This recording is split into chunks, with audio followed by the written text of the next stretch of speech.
speak, ladies and gentlemen, the flash of a moment ago. The President of the United States is dead.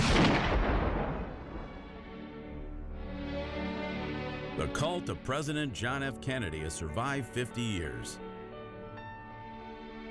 There's been no escaping its hold on the American imagination.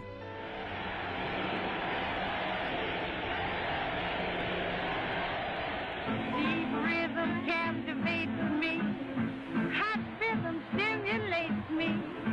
Can't help but swing it, boy, swing it, brother, swing.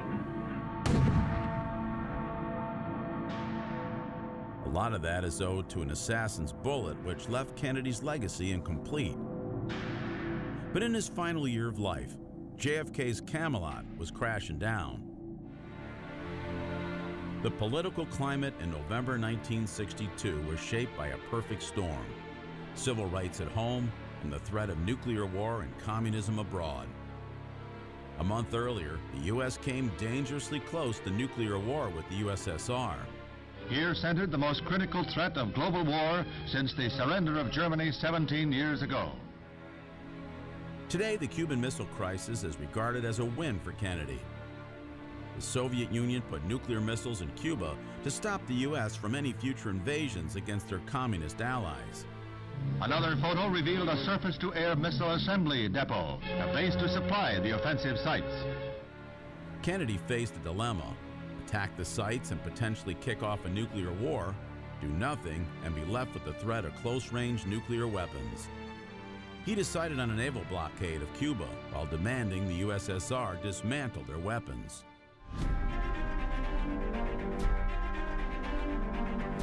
Let no one doubt that this is a difficult and dangerous effort on which we have set out. But the greatest danger of all would be to do nothing. The Kennedy administration had a slim hope the Kremlin would agree, but eventually they did. It is planned that observers from nations not allied with either side will supervise the removal of the sites. Then it is hoped the final curtain will fall. In '62, Kennedy's brinkmanship wasn't so highly regarded as it is today.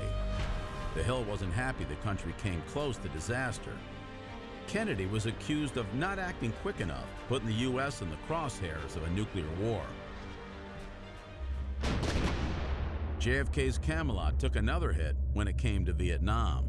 Reports of disputes between the CIA and the State Department and various branches of the government in South Vietnam have arisen because, quote, of a lack of a clear-cut operational policy in Washington. In the beginning, Kennedy followed Eisenhower's lead. He used limited military action to fight communist forces.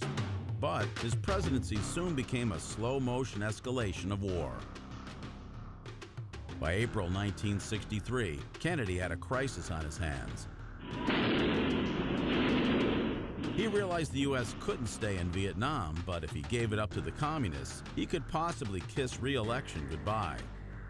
It was a crisis he struggled with throughout the last year of his life. I think our policy, though you can't say what effect it's going to have, I think we are in agreement about what we ought to do. And by the time an assassin struck, there still wasn't a strategy or policy for how to deal with it. At home, civil rights dominated domestic issues throughout Kennedy's final year. They marched, they demonstrated, they picketed in a drive for equality. But JFK wasn't so much the great integrator his legacy makes him out to be. Kennedy distanced himself from civil rights early in his presidency. He didn't want to anger Southern whites who had a strong hold on the Democratic Party at the time, and he was more concerned with the situation in Vietnam and Cuba. But in the summer of '63, the civil rights movement couldn't be ignored. A great change is at hand, and our task, our obligation, is to make that revolution, that change, peaceful and constructive for all.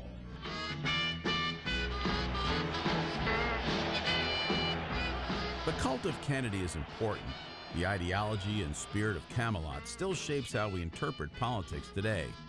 And 50 years later, the suddenness of a dynamic, charismatic president taken so abruptly is very much part of how people view his record and his accomplishments. It is much easier to make the speeches than to make the judgments the President had said.